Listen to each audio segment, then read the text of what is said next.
जय हिंद। देखिए पिछले क्लास में हम आपको भाग 3 तक कंप्लीट बता दिए थे। भाग 3 हमें कुछ अधिकार देता था और सरकार को करने से रोक देता था कि भैया तुम यहाँ कुछ नहीं कर सकते हो। अब बात करते हैं भाग 4 की। भाग 3 आप कंप्लीट समझ गए होंगे आप लोग कि भाग 3 क्या है, उसका PDF वगैरह सब चीज़ें। PDF में डाउनलोड का ऑप्शन नहीं है, आज खुलवा देंगे डाउनलोड का ऑप्शन। उसको बहुत लोग को डाउनलोड करने में प्रॉब्लम हो रहा है। देखिए अब ध्यान से, जो भाग 4 है ये इसे हम लोग कहते हैं नीति निदेशक तत्व, राज्यों के नीति निदेशक तत्व, ये इसका नाम है, ऑफिशियल नाम है। इसको इंग्लिश में क्या कहेंगे, directive principles of state policy, इसको शॉर्टकट में DPSP कहते हैं, राज्यों के नीति निदेशक तत्व। अब ये क्या है, बड़ा उड़ जाता है दिमाग से, ये कुछ नहीं है, ध्यान से समझिए। हमारे जो संविधान के जो सलाहकार थे उनका नाम था BN राव। ये क्या थे, सलाहकार। इन्होंने एक सलाह दिया कि संविधान में हम 2 तरह के मूल अधिकार रखें। तो देखिए यह नीति निदेशक तत्व भी एक तरह का मूल अधिकार है, इसीलिए इसे जस्ट मूल अधिकार के बाद में रखा गया है। BN राव का कहना था कि 2 तरह के मूल अधिकार रखिए, एक ऐसे मूल अधिकार जिसे हमें अभी तत्काल देना है संविधान लागू होते के साथ, और एक ऐसा मूल अधिकार रखिए जो कुछ समय के बाद दिया जाएगा। अब ये बाद वाला हिसाब क्या, भाई जब देना ही है तो अभी दे दीजिए ना। तो एक्चुअली प्रॉब्लम क्या था कि जब हमारा देश आज़ाद हुआ था तो हमारे पास कुछ पैसे ही नहीं थे इतना कि हम दे सकें। अब ये जो BN राव जो दूसरे टाइप के मूल अधिकार की बात कर रहे थे ना, उसमें ऐसे अधिकार थे जो हमें कुछ मिलने चाहिए थे, जैसे फ्री में शिक्षा मिलना था, गौ हत्या नशीली पदार्थों पर बैन लगाना था। अब पता चला देश आज़ाद हुआ था, खाए को पैसे नहीं था, फ्री में शिक्षा कहाँ से दीजिएगा। तो इसीलिए BN राव ने कहा कि इसे सेकेंड कैटेगरी में रखते हैं। शराब पर प्रतिबंध, अंग्रेजों ने तो एकदम बाल्टी से शराब पी रहा था भारतीयों को कि पी के उल्टल रहो, हमारा तुम विरोध नहीं करोगे। और ये चाहते थे BN राव और संविधान निर्माता के अन्य लोग भी कि एक ऐसा कानून बने, एक ऐसा अधिकार रहे जो सरकार शराब पर प्रतिबंध लगा दे, वो दूसरे के तहत हो जाएगा। लेकिन अगर उसी वक्त प्रतिबंध लगाती ना तो दूसरा क्रांति कर देता था, यूपी अक्कर सब। समान सिविल संहिता, अब लॉर्ड कार्नवालिस आपको पता है, उसने हिंदुओं के लिए अलग कानून लाया, मुसलमानों के लिए अलग कानून लाया, जबकि BN राव का कहना था कि देश में एक ही संविधान रहना चाहिए, हिंदू मुसलमान दोनों के लिए बराबर कानून रहना चाहिए। लेकिन जैसे देश का विभाजन हुआ 1947 में, भयंकर दंगे फसाद हो गए, ये उसको काटो वो उसको काटो, तो उन्होंने कहा कि भैया अगर इनको अभी जोड़ देंगे ना तो दिक्कत हो जाएगी। तो BN राव के प्रस्ताव पर सारे लोग रेडी हो गए कि हाँ 2 तरह के मूल अधिकार रहेंगे, कैटेगरी 1 और कैटेगरी 2। कैटेगरी 1 हम आपको पढ़ा दिए हैं, जिसे भाग 3 में रखा गया, जिसे फंडामेंटल राइट मूल अधिकार कहते हैं। कैटेगरी 2 को भाग 4 में रखा गया, जिसे हम लोग नीति निदेशक तत्व कहते हैं। तो principle directives of state policy is nothing more than that but is the second category of fundamental right which is given by our constitution due to the help of BN Rao. तो ये देखिए अब हम लोग समझते हैं, लेकिन आगे जाकर इसे कैटेगरी 1 कैटेगरी 2 नहीं कहा गया। अब ये जिम्मेदारी दी गई राजेंद्र प्रसाद, भीमराव अंबेडकर, ये लोगों की। अब आप लोग भी सुझाव दीजिए। तो भीमराव अंबेडकर ने कहा कि देखिए भाई साहब हम एक काम करते हैं, लोग इसे आयरलैंड के संविधान से लाते हैं। तो जो इसे भाग 3 में तो मूल अधिकार है, भाग 4 में रखा गया है, और कहाँ से कहाँ तक रखा गया है, 36 से 51 तक। इसे कहाँ से लाया गया है, आयरलैंड के संविधान से। ससुरा UPSC क्वेश्चन पूछा कि हम लोगों ने जो अपना principle directives of state policy नीति निदेशक तत्व है वो आयरलैंड से लाए हैं, यानी आयरलैंड की क्रांति से लाए हैं। जहाँ भी कहीं भी कोई सुधार होता है तो क्रांति होती है। हम लोग का भी जो सुधार हुआ था, आज़ादी की क्रांति थी। तो कहा गया कि आयरलैंड ससुरा कहाँ से लाया है, तो आयरलैंड भी स्पेन से लाया है। तो ये भी क्वेश्चन हो सकता है कि नहीं कि स्पेन कहाँ से लाया, तब तो खोजते रहिए कौन कहाँ से लाया है। नहीं भाई, स्पेन ने खुद इसे बनाया था। स्पेन ने क्या कहा था, खुद बनाया था। अब आप समझ लीजिए कि ये नीति निदेशक तत्व है क्या। नीति निदेशक तत्व कुछ ऐसे अधिकार हैं जो सरकार जनता को देना चाहती है, लेकिन सरकार के पास इतना पैसा ही नहीं है कि वो उसे दे सके। देना चाहती है लेकिन पैसा ही नहीं है उतना दे सके। जैसे आप हमसे पढ़ रहे हैं, हम भी चाहते हैं कि आप डायरेक्ट क्वेश्चन पूछें, और जब आप क्वेश्चन पूछें तो आप भी हमको दिखाई दें। जिस तरह से लाइव क्लास जब पटना में पढ़ाते थे तो वो फैसिलिटी थी कि हमसे कोई लड़का पूछता था तो हम उसका फोटो भी देख सकते थे, वो भी हमको देख सकता था। लेकिन अभी केवल आपको, अभी तो कुछ दिन पहले तक तो कमेंट भी बंद थे, अब आप कल से कमेंट चालू कर दिए, अब चैट चालू कर देंगे। चैट चालू, पहले हमको भी तो सीखना पड़ेगा ना भाई, कैसे चैट करेंगे। पता चला चालू कर दिए, हम ही नहीं दे पा रहे हैं। तो हम क्या चाहते हैं, हम भी आपको कुछ नीति निदेशक तत्व देना चाहते हैं, लेकिन अभी उतना टेक्नोलॉजी ही नहीं है और ना ही उतना संसाधन है जो हम आपको ऐसे दे सकें। ऐसे बड़ा सा TV लगाएंगे घर बराबर, उसमें कौन कहाँ से क्वेश्चन पूछा दिखने लगेगा। तो ऐसे ही सिद्धांत को संविधान में रखा गया जो बहुत ही जरूरी थे लेकिन पैसा और टेक्नोलॉजी नहीं था, इसलिए उसे भाग 3 में नहीं रखा गया। अब आप कहेंगे कि भाग 3 में क्यों नहीं रखा गया? तो देखिए भाई, आप जब पढ़िए ना तो अपने मन में एक सवाल रखिए कि आखिर ऐसा क्यों हुआ। एक बात बताइए, अगर भाग 3 में रख देता कि सबके लिए समान सिविल संहिता रहेगी, महिलाओं को प्रसूति सहायता दिया जाएगा, विकलांगों लोग की सुविधाएं हैं, जो व्यक्ति बूढ़े हो गए हैं उन्हें बुढ़ापा में कुछ पैसे पेंशन दिए जाएंगे, ये किस में बोला गया है? भाग 4 में। अब आप कल्पना कीजिए, अगर BN राव के हिसाब से, उन्होंने सही कहा था 2 कैटेगरी रखी है, अगर गलती से कैटेगरी 1 जिसे आप मूल अधिकार कहते हैं उसमें रख देता तो कोई ना कोई अनुच्छेद 32 का प्रयोग कर देता। 32 का प्रयोग करके हाईकोर्ट सुप्रीम कोर्ट चल जाता, कहता हमरा चाहतो ही हम लेंगे, हमको क्या चाहिए, बुढ़ापा में से पेंशन चाहिए, क्योंकि ये नीति निर्देशक तत्व है। और सुप्रीम कोर्ट उठा के मैंडेमस दे देता, परमादेश कि हम आदेश देते हैं सरकार को कि करिए। तब तो सरकार पगला जाती, पेंशनें देते देते मर जाती, सबको फ्री में स्कूल में शिक्षा देते देते मर जाती। तब कहा गया कि ना ना भाई, भाग 3 में इसीलिए नहीं रखा गया क्योंकि भाग 3 का जो रक्षक है वो सुप्रीम कोर्ट है। कहा गया कि भाग 3 में दिए गए जितने अधिकार है उसमें से कोई थोड़ा भी छीनता तो छोड़िए ना, थोड़ा कमी भी करता है तो 226 का प्रयोग करके आप अपने हाईकोर्ट में चल जाइए, 32 का प्रयोग करके सीधे सुप्रीम कोर्ट में घुस जाइए। इसीलिए इसे कहाँ रख दिया गया? भाग 4 में। और भाग 4 में रख दिया गया और कहा गया कि सुप्रीम कोर्ट इसमें हस्तक्षेप नहीं करेगी। देखिए कितना मस्त बोल दिया, कहा कि भाई साहब इसमें कोई हस्तक्षेप नहीं करोगे, ये सरकार की इच्छा पर डिपेंड करता है। तो मूल अधिकार भी एक विशेष कैटेगरी के, नीति निर्देशक तत्व भी एक विशेष कैटेगरी के अधिकार है, जिसे भाग 4 में 36 से 51 तक रखा गया। ये अधिकार आपको तभी दिए जाएंगे जब सरकार के पास इतने संसाधन या पैसा हो, या सरकार आपको देना चाहे। आप इसके लिए कोर्ट का दरवाजा नहीं खटखटा सकते हैं।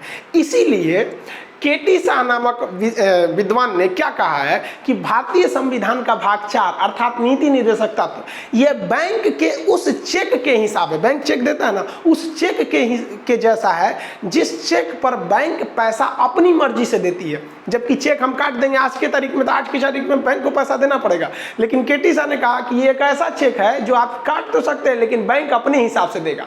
तो यह एक ऐसा मूल अधिकार है जो हमारे पास है लेकिन सरकार अपनी मर्जी से देगी। अब समझ में आ गया? तो BN राव ने जिसे कहा कैटेगरी 1 वो बन गया हमारा भाग 3 मूल अधिकार, और BN राव ने जिसे कहा कैटेगरी 2 वो बन गया हमारा नीति निर्देशक तत्व भाग 4। इतना तो समझ गया। अब अंबेडकर साहब ने कहा कि ये जो भाग 4 है इसमें इतनी अच्छी अच्छी बातें कही गई है कि बुढ़ापा में आपको पेंशन दिया जाएगा, आप पढ़े लिखे नहीं है फिर भी बूढ़े हो गए, आपको शौक आता है कि नहीं मुझे भी पढ़ना चाहिए। हमारा यूट्यूब पे कई आदमी वीडियो देख के ना हमको बेटा कहता है कमेंट में, बेटा बहुत अच्छा पढ़ा रहे हो। हम कह रहे भाई साहब मास्टर से बेटा हो गई लोग, क्यों? क्योंकि उनका उम्र 70 साल हो गया, किसी किसी का 60 साल हो गया, कह रहा है कि मुझे भी पढ़ने का शौक हो गया है। हम कहे चलिए भाई अच्छा बात है। तो वो कहा गया है नीति निर्देशक तत्व में कि कोई बूढ़ा भी हो गया है ना तो उसे आप वृद्धा स्कूल खोल के पढ़ाइए। सोचिए अगर इसको भाग 3 में कह देता तो सोच रही है जवान को तो पढ़ने के लिए स्कूलें नहीं है, बूढ़ों को कहाँ पढ़ाएगा, इसलिए इसे कैटेगरी 2 में भेज दिया गया। तो भीमराव अम्बेडकर ने ये भाग 4 को देखा और खूब गहराई से देखा और रात भर विचार किया 36 से 51 तक में, और सुबह में बोला ना कि ये जो भाग 4 है ये समाज, ये सरकार को मजबूर करेगा कि आप लोक कल्याण कीजिए। लोक मतलब जनता, पब्लिक, और कल्याण मतलब वेलफेयर। भाग 4 जो है ना पब्लिक वेलफेयर के लिए है, पब्लिक वेलफेयर। CBSE वाले ध्यान देंगे सब, DPSP is mainly for public welfare. ये किसने बोला था? भीमराव अम्बेडकर ने। और इन्होंने कहा था कि ये 36 से 51 तक की चीजें अभी तो लागू नहीं है, लेकिन जिस समय एक ऐसा वक्त आएगा जब सरकार के पास संसाधनें हो जाएंगी वो उसे लागू कर देगा। जैसे इसी में बोला था 45 में कि सबके लिए अनिवार्य शिक्षा, लेकिन जब पैसा लागू हो गया तब अटल बिहारी वाजपेयी ने संशोधन करके 21 के 1 में जोड़ दिया ना कि शिक्षा का अधिकार। तो उन्होंने कहा जब ये पूरा लागू हो जाएगा ना तो समाज के अंदर एक सामाजिक यानी ऊंच नीच की भावना और आर्थिक यानी गरीब और अमीर की भावना खत्म हो जाएगी। इसीलिए इन्होंने कहा था सामाजिक आर्थिक लोकतंत्र की स्थापना कर देगा ये। और हकीकत में है जब 26 से 51 आ जाएगा ना तो समाज के हिसाब से ना आप ऊपर रहेंगे ना समाज के हिसाब से नीचे, ना ऊंचे जाति के रहेंगे ना नीचे जाति के रहेंगे। अब सोचिए अगर उसी समय लागू कर देता तो बवाल हो जाता ऊंचे जाति या छोटे जाति के बीच में। इसीलिए इन्होंने कहा कि ये आगे जाके लागू होगा। और आर्थिक लोकतंत्र, गरीब को सहायता दीजिए, अमीर को छोड़ दीजिए कि भैया तुम अपने से बढ़िए रहे, बढ़ते रहो। तो ये आप एक ओवरव्यू समझे कि नीति निर्देशक तत्व क्या है। हम आपसे अब क्वेश्चन पूछते हैं, फटाफट बताइएगा। 1 सेकंड ले लिए ना तो फिर सोच रहे 1 सेकंड नहीं होना चाहिए। 1 सेकंड मतलब कोई आधा सेकंड, बोलिए फटाफट। नीति निर्देशक तत्व किस भाग में है?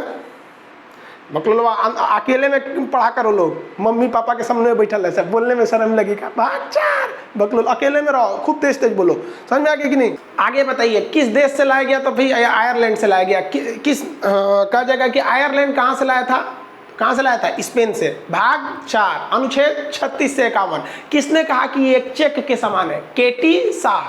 किसने कहा था कि मूल अधिकार को 2 कैटेगरी में बांटा जाए, कैटेगरी 1 को मूल अधिकार बोला जाएगा, कैटेगरी 2 को नीति निर्देशक तत्व। संविधान के सलाहकार BN राव, ये आगे बताएंगे सब कुछ। संविधान कैसे बना ये लास्ट में पढ़िएगा, एकदम बनने के बाद, शुरुआत में पढ़ लेंगे तो कंफ्यूज हो जाएंगे कहाँ कैसे बना।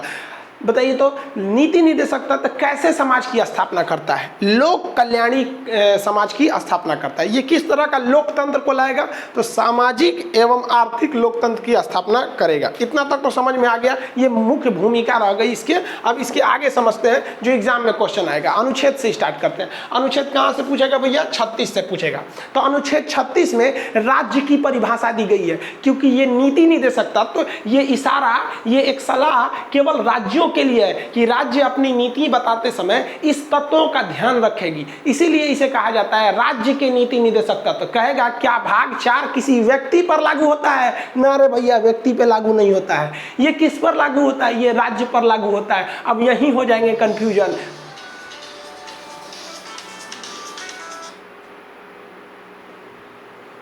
हेलो,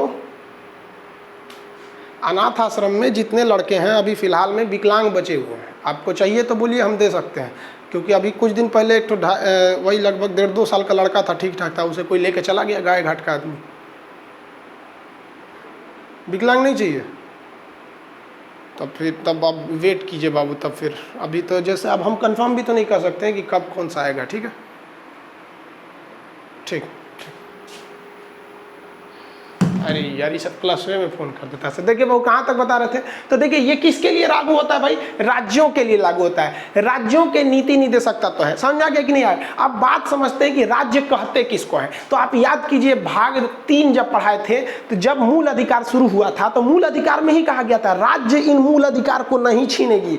कहाँ बोला गया था, अनुच्छेद 12 में, याद है ना, अनुच्छेद 12, वहाँ राज्य नहीं छीनेगी। तो राज्य किसे कहते हैं, राज्य उसे कहते हैं जो संस्था अपने पैसे के लिए आत्मनिर्भर हो, अपना नियम कानून खुद बनाती हो और उसका एक क्षेत्र हो, उसे कहते हैं राज्य। जैसे सेंट्रल गवर्नमेंट टैक्स लगाती है, सेंट्रल गवर्नमेंट का अपना एरिया है और वो कानून खुद बनाती है, अपने कर्मचारियों को खुद रखती है। राज्य सरकार बिहार, गुजरात, राजस्थान, इसका भी एरिया है, ये भी अपना टैक्स खुद लगाती है। एयरपोर्ट अथॉरिटी वो भी एक राज्य है कि नहीं है। एयरपोर्ट, बिजली विभाग वो भी एक राज्य है, क्योंकि उसका एरिया है कि ये बिजली विभाग का एरिया है, वो अपना पैसा खुद कमाती है, अपने कर्मचारियों को खुद रखती है। तो ऐसे चीजों को कहते हैं राज्य। राज्य मतलब स्टेट गवर्नमेंट नहीं होता है, याद रखिएगा। पॉलिटी में टर्म्स बड़ी जरूरी है। तो इसमें राज्य की परिभाषा दिया गया है कि राज्य अपने यहाँ कानून बनाते समय सबका ध्यान देगी, मतलब देश भी ध्यान देगा, राज्य सरकार भी ध्यान देगी, बिजली विभाग भी ध्यान देगा। ही नहीं कि बिजली बिल मार दे, इतना करोड़ों रुपया बिजली बिल ले आ दे, ऐसा नहीं हो सकता है वहां पर। तो राज्य की परिभाषा दी गई है।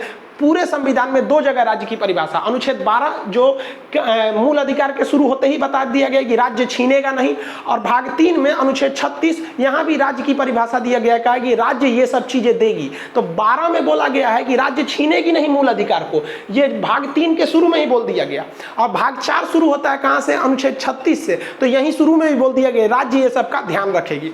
37 में कहा गया है कि राज्य अगर ये सब चीजें जो देने की बात कही गई है, लोगों की सहायता करेगी, पेट्रोल देगी, मतलब मिट्टी तेल फ्री राशन कार्ड पे देती है, अनाज देती है, ये सब चीजें देगी लोक कल्याण की। लेकिन अगर नहीं देती है तो न्यायालय में प्रवर्तनीय नहीं है। प्रवर्तनीय का मतलब होता है इनफोर्स। आप न्यायालय में चढ़ के नहीं ले लेंगे अनुच्छेद 32 का प्रयोग करके, कहेंगे खान सर पढ़ाए थे। अनुच्छेद ये भाग 3 नहीं है, ये भाग 4 है। ये सरकार की इच्छा पर डिपेंड करता है, आप इसे न्यायालय में प्रवर्तनीय नहीं है, और ना ही ये वाद योग्य है, मतलब इस पे मुकदमा भी नहीं कर सकते हैं। दिया चाहे नहीं दिया, भाड़ में जाइए। आपको आप देखे होंगे कभी कभी कोई सरकार आती है, वो पेंशन देती है। जैसे हम यूपी की बात बताते हैं, अखिलेश यादव की सरकार थी तो बूढ़े लोगों को हर महीने 500 वृद्धा पेंशन दिया जाता था। योगी आदित्यनाथ जी की सरकार आई, उन्होंने पेंशन बंद कर दिया। अब कोई गया बवाल करने, कर ही नहीं सकते। अनुच्छेद 37 में बोला है ना ही आप इसे फोर्स कर सकते हैं और ना ही इस पर मुकदमा लड़ सकते हैं, ना ही ये प्रवर्तनीय और ना ही ये वाद योग। वाद मतलब समझते हैं ना, वाद विवाद करना, कहते हैं ना काहे वाद विवाद कर रहा है, तो वाद विवाद भी इस पर नहीं कर सकते हैं। समझ में गया। कहेगा नीति निर्देशक तत्व तो किस पर लागू होता है व्यक्ति पर, नहीं राज्य पर।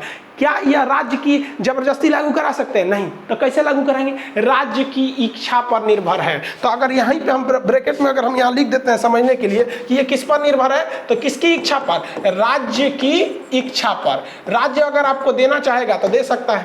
ये भाई तू कहाँ से निकल गया रे? राज्य की इच्छा पर।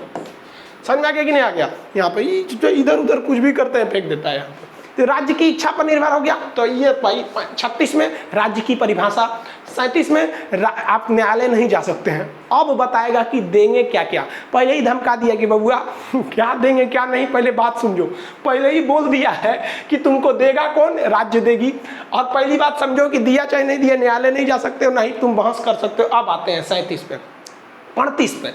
आर्टिकल 38 क्या कहता है? लोक कल्याण की अभिवृद्धि। सरकार की ये जिस राज्य की, राज्य मतलब केंद्र सरकार, राज्य सरकार, बिजली विभाग, एयरपोर्ट अथॉरिटी, उसकी काम रहेगी लोक कल्याण की अभिवृद्धि को ध्यान रखना, पब्लिक वेलफेयर मेंटेलिटी रखना है, उसे हमेशा ध्यान रखना है। इसलिए रेलवे देखिएगा आपको कम से कम टिकट देता है, बहुत कम पैसा में देता है, जबकि वही प्राइवेट हो जाएगा तो महंगा हो जाएगा। तो राज्य सरकार को लोक कल्याण की बात करता है। अब ये लोक कल्याण कैसे होगा? तो देखिए इसमें आपको आज़ादी देता है। सामाजिक, आर्थिक एवं राजनीतिक न्याय। सामाजिक न्याय कैसे मिलता है? जो समाज में पिछड़े लोग हैं उन्हें एक्स्ट्रा पैसे दे दिए जाते हैं, एक्स्ट्रा छूट दे दिया जाता है, जो आरक्षण जिसे आप समझने लगते हैं। आर्थिक, जो गरीब लोग हैं उन्हें राशन कार्ड पे 2 रुपया किलो गेहूं मिल जाता है, 3 रुपये किलो चावल मिल जाता है। अमीर आदमी को मिलेगा नहीं। तो सामाजिक जो छोटे मतलब कैटेगरी के जैसे SC ST में लोगों को थोड़ा प्रिफरेंस मिल जाता है, उनको और सस्ता राशन कार्ड मिल जाता है। आर्थिक, राजनीतिक न्याय भी है। आपको राजनीतिक न्याय है कि नहीं? हम चाहे कल को तो चुनाव लड़ सकते हैं कि नहीं? अपनी पार्टी बना लेंगे, स्टूडेंट पार्टी ऑफ इंडिया, और सीधे भाई स्टूडेंट्स के लिए आवाज उठाएंगे। बना सकते हैं कि नहीं? आप भी बन सकते हैं यार, हम समझाने के लिए बता रहे हैं। कौन जाएगा राजनीति में ससुरा वहां पे? तो सामाजिक, आर्थिक एवं राजनीतिक न्याय की बात है। और ससुरा UPSC फंसा दिया था। कैसे फंसाया था? इसी में UPSC का क्वेश्चन टफ नहीं होता है, वो खोजता है UPSC हमको ऐसा लड़का चाहिए ना जो पल पल पे ध्यान रखे। उसने कहा था कि संविधान के नीति निर्देशक तत्व में कितने तरह की न्याय की बात है। तो भैया न्याय की बात कितने तरह की है? तो सामाजिक न्याय होना चाहिए, आर्थिक न्याय होना चाहिए और राजनीतिक न्याय होना चाहिए। अब पूछ दिया था इसी में कि कितने तरह की न्याय की बात है तथा कितने तरह के लोकतंत्र की बात है। तो भैया लोकतंत्र की 2 बतिये है। आप ध्यान से देखिए तो अम्बेडकर साहब की सामाजिक एवं आर्थिक लोकतंत्र, याद रखिएगा कई टाइप का लोकतंत्र? 2 टाइप का, सामाजिक एवं आर्थिक लोकतंत्र। और जबकि न्याय की बात करेगा ना तो सामाजिक न्याय चाहिए ही, आर्थिक न्याय चाहिए, अन्याय कहेगा तो एगो राजनीतिक न्याय भी चाहिए। ध्यान से समझिएगा, लोकतंत्र 2 सामाजिक और आर्थिक लोकतंत्र। यानी लोग जो हैं वो समाज के हिसाब से बराबर रहे और अर्थव्यवस्था के हिसाब से, अमीरी गरीबी के हिसाब से भी बराबर रहे। लेकिन जब न्याय मिलेगा तो यहाँ भी न्याय मिलना चाहिए, यहाँ भी न्याय मिलना चाहिए। और ऐसा ना हो कि एक विशेष जाति या एक विशेष समाज के लिए आप फिक्स कर दीजिए कि यही लोग राजनीति में आएंगे। तो राजनीतिक न्याय भी होना चाहिए। छोटे से छोटे चीज को गौर कीजिएगा। समझ में आ गया कि नहीं आ गया? किसी को कोई दिक्कत नहीं है? न्याय कितने टाइप का? 3 टाइप का, सामाजिक, आर्थिक एवं राजनीतिक न्याय। यही बात आपको प्रस्तावना में मिलेगी। हम भारत के लोग भारत को एक संपूर्ण प्रभुत्व संपन्न समाजवादी पंथ निरपेक्ष एवं लोकतंत्रात्मक गणराज्य बनाने के लिए तथा उसके समस्त नागरिकों को सामाजिक, आर्थिक एवं राजनीतिक न्याय, विचार, अभिव्यक्ति, विश्वास, धर्म और उपासना की स्वतंत्रता, प्रतिष्ठा और सबकी समानता प्राप्त कराने के लिए तथा उससे सब में व्यक्ति की गरिमा और राष्ट्र की एकता, अखंडता सुनिश्चित करने वाली बंधुता बढ़ाने के लिए दृढ़ संकल्पित होकर अपनी संविधान सभा में आज तारीख 26 नवंबर 1949 या मिति मार्ग शीर्ष शुक्ल सप्तमी संवत 2006 विक्रमी को एतद द्वारा इस संविधान को अलंकृत, अधिनियमित एवं आत्मार्पित करते हैं।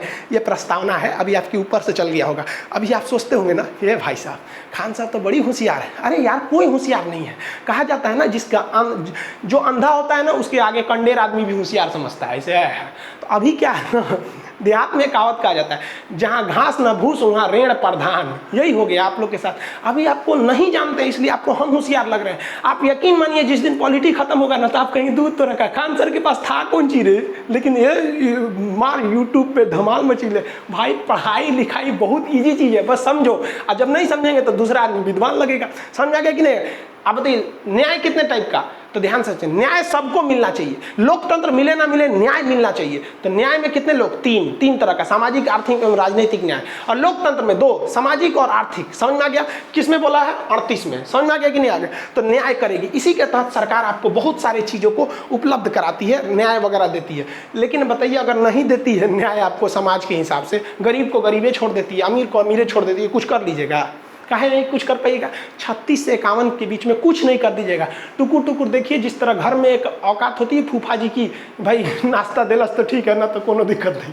समझ में आ गया? लेकिन फूफा को अगर ध्यान से देखिएगा ना, फूफा का इतिहास उठा के पढ़िएगा तो ससुरा घर का दामाद था, और जब दामाद था ना तो बहुत इज्जत था। इसलिए याद रखिएगा, जो आज है वो कल नहीं रहेगा, इसलिए कोई भी चीज़ अस्थाई नहीं है। घर का दामाद ससुरा लगता है कि बाप रे राजा है, और वही दामाद जब पुराना होता है तो फूफा बन जाता है, कोई नहीं पूछता है उसको। तो देखिए 38 हो गया। 39 क्या कहता है? स्त्री और पुरुष को समान कार्य के लिए समान वेतन दिया जाएगा। अगर कोई काम महिला कर रही है, वही काम कोई पुरुष कर रहा है, तो सेम वेतन दिया जाएगा। हालांकि कहीं कहीं पे महिलाएं ज़्यादा काम कर देती हैं और कहीं कहीं पुरुष काम कर देते हैं। मेंटली वर्क में महिलाएं ज़्यादा अच्छा से काम कर देती हैं। सरकारी जगह जहाँ घूस की लेन देन होती है, वहाँ पुरुष से ज़्यादा महिलाओं को लगाना चाहिए, क्योंकि महिलाएं घूस नहीं ले पाती हैं। रीजन समझिए, बात देखिए, आप बात समझिए। घूस आप सरेआम किसी को नहीं दे सकते हैं, आप किसी को नहीं दे सकते हैं, साइड में ले जाके घूस देना पड़ेगा। तो पुरुष रहेगा तो इशारा कर दीजिए, चलिए ना साइड में, चल जाएगा, थमा दीजिए। और वहाँ महिला बैठल रहेगी तो क्या कहेंगे, मैडम चलिए ना साइड में, सोच रहे 2 तमाचा दे देगी आपको, वहीं शांत हो जाएंगे, काहे लिए साइड में ले जा रहा है रे। तो इसमें घूस देने की संभावना कम हो जाती है। तो कहा गया है स्त्री और पुरुष दोनों को अगर समान काम कर रहे हैं तो समान वेतन दिया जाएगा। जैसे अगर कोई महिला टीचर है, कोई पुरुष टीचर है, और सेम सब्जेक्ट का है तो सेम सैलरी दी जाएगी। ऐसा भी होता है सब्जेक्ट वाइज सैलरी बढ़ घट जाती है। अब कोई ड्राइंग का टीचर है, कोई फिजिक्स का टीचर है, एक के सैलरी दी जाएगा। वो आके भंटा बना के चल गया, गोल बैगन, लंबा बैगन, हरा बैगन, सफ़ेद बैगन, पर्पल बैगन, उतने सैलरी दीजिएगा जितना वो फिजिक्स पढ़ा रहा है, नहीं ना। तो समान काम कैटेगरी सेम होना चाहिए। अब बिहार के कुछ लोगों को लग गया कि खान साहब तो पढ़ाए हैं, समान काम के लिए समान वेतन। चलिए अब ध्यान से समझिए। तो बिहार के लोग क्या कर गए, वो कूद चढ़ गए कहाँ पे, कोर्ट में चले गए। कहा गया कि देखिए संविधान में लिखा गया है समान काम के लिए समान वेतन। जो नियोजन वाला मास्टर है टेम्पोररी, उसका सैलरी कम है, और जो परमानेंट मास्टर है उसका सैलरी ज़्यादा है, जबकि संविधान में बोला गया है कि समान काम के लिए समान वेतन। तो कोर्ट ने कहा कि रे ससुरा कहीं का, तेरे दोनों कॉन्सेप्ट गलत लेके आया है। पहला कि ये नीति निर्देशक तत्व है, तो खान सर ना पढ़ा है कि न्यायालय में नहीं जा सकता है तुम लोग। दूसरा ध्यान से समझिए, लेकिन न्यायालय ने इन्हें एक्सेप्ट कर लिया, क्योंकि यहाँ स्त्री और पुरुष की बात नहीं थी। कोर्ट ने समझाया कि देखिए समान काम के लिए समान वेतन की चर्चा महिला और पुरुष के लिए है। महिला अगर वही काम कर रही है, पुरुष वही काम कर रहा है, तो सेम सैलरी दी जाएगा। जो परमानेंट टीचर है उसमें अगर महिला है और पुरुष है, दोनों को सैलरी बराबर है, 60-60 हज़ार। और जो नियोजन वाला मास्टर है वो महिला है पुरुष है, दोनों का सैलरी बराबर है, 10-10 हज़ार दे देता है। ये राज्य सरकार की जिम्मेदारी है अपनी पैसा के हिसाब से इन्हें बराबर करे। समझ में आ गया कि नहीं आ गया? किसी को दिक्कत? देखिए टीचर में एक खराबी समझिए, हम खुद टीचर हैं, हम आपको बताते हैं। टीचिंग जो है ना वो 2 तरह से होता है। एक होता है पैशन होना चाहिए, दिल से ख्वाहिश होना चाहिए, नहीं हमें पढ़ाना है। और एक होता है कि चलो हम बीटीसी कर लेंगे, सरकारी नौकरी हो जाएगा, गांव में रहेंगे, खेतियों देख लेंगे, ससुरालियों चल जाएंगे, पढ़ाइयों देंगे। This is a bad teacher. ऐसा नहीं होना चाहिए। टीचिंग जो है ना, एक तरह अगर टीचर अच्छा मिल गया आपको ना, तो आपकी ज़िंदगी स्वर्ग बना देगा। चौपट मिला ना तो यही नरक बना देगा। सरकारी स्कूल में आप दिल पे हाथ रख के बताइए कितने % सरकारी स्कूल के टीचर से आप संतुष्ट होंगे? नहीं होंगे।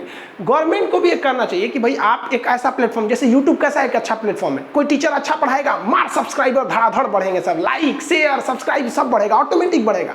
और जहाँ उल्टा सीधा पढ़ाएगा डिसलाइक मार के चल जाएगा सर।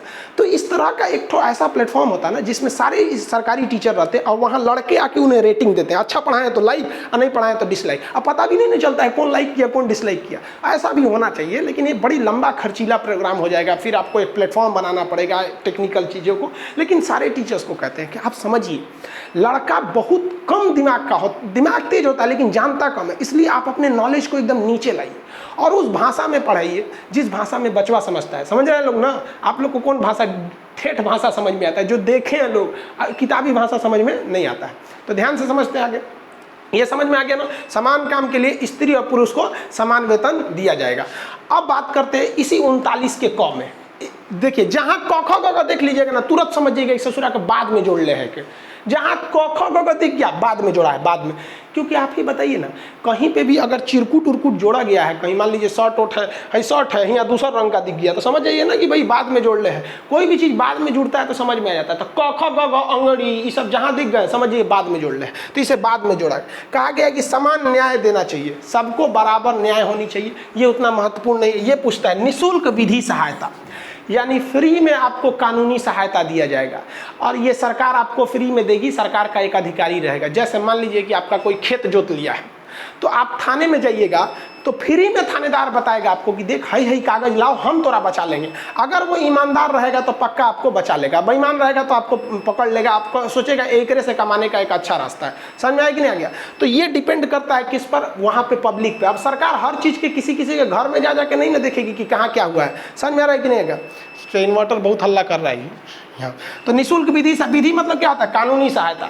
लेकिन अगर वो दरोगा आपको कानूनी सहायता नहीं दे रहा है तो आप क्या कर लीजिएगा?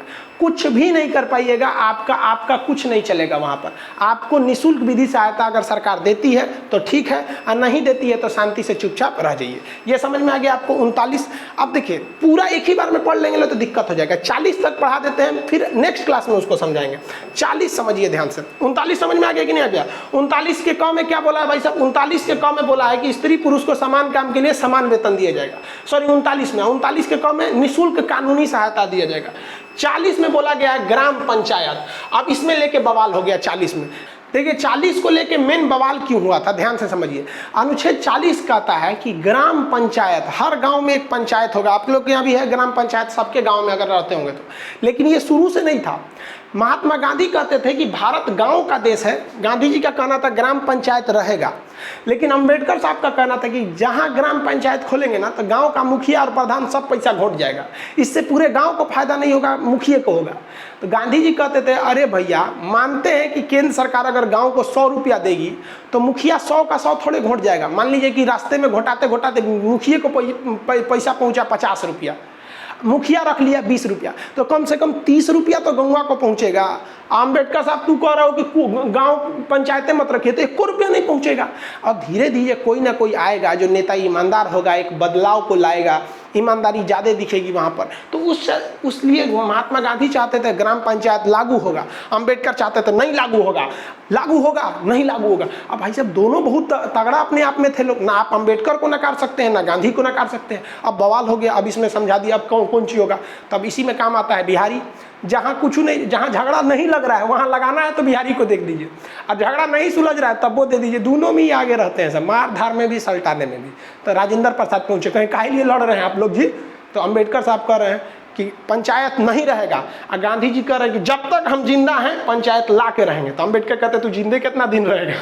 अरे ऐसे मजाक कर रहे हैं। तो अम्बेडकर साहब को समझाएं और राजेंद्र प्रसाद ने गांधी जी को भी समझाया कि देखिए महाराज एक उपाय बताते हैं, नीति निर्देशकता तो है ना, एकरे में डाल देते हैं, न्यायालय इसमें हस्तक्षेप करेगा नहीं, यानी कोई जबरदस्ती लागू नहीं करा सकता है। जिस राज्य को लगेगा कि भाई हमारे यहाँ पंचायत रहना चाहिए वो राज्य लागू कर लेगा, क्योंकि राज्य की नीति निर्देशक सिद्धांत में है। और जिसे अम्बेडकर साहब अच्छे लगेंगे कि ना हम पंचायत नहीं रखेंगे, नहीं लागू करेगा। दिल्ली में आज तक पंचायत लागू नहीं है, अम्बेडकर साहब के सिद्धांत पर नहीं चलता है। अलग बात है दिल्ली में गाँवें कहाँ हैं, और जहां राज्य को अच्छा लगेगा वहां पंचायत लागू कर देगा। तो गांधी जी कहे हाँ ई नंबर ठीक है, अम्बेडकर साहब भी कहे हाँ ई ठीक है। देखिए राजेंद्र प्रसाद को, भारत के पहले राष्ट्रपति, सल्टा दिया। अब इसको कहाँ डाला जाए? तो बाकी अनुच्छेद 40 में डाल दिया। लो भैया, अब इसी के तहत राजस्थान पहला राज्य था जिसने पंचायती राज को लागू किया था। किस दिन लागू किया था? 2 अक्टूबर 1959। 2 अक्टूबर काहे चुना रे भैया? गांधी जी का जन्मदिन। और अगर अम्बेडकर साहब को मिर्चा लगाना है तो अम्बेडकर जयंती के दिन पे ग्राम पंचायत लागू कर दी, उनके आत्मा को तकलीफ होगा। तो क्या जरूरत है आत्मा को तकलीफ देने की? जब अम्बेडकर साहब ग्राम पंचायत के फेवर में नहीं थे तो उनके जयंती पे करने की क्या जरूरत है?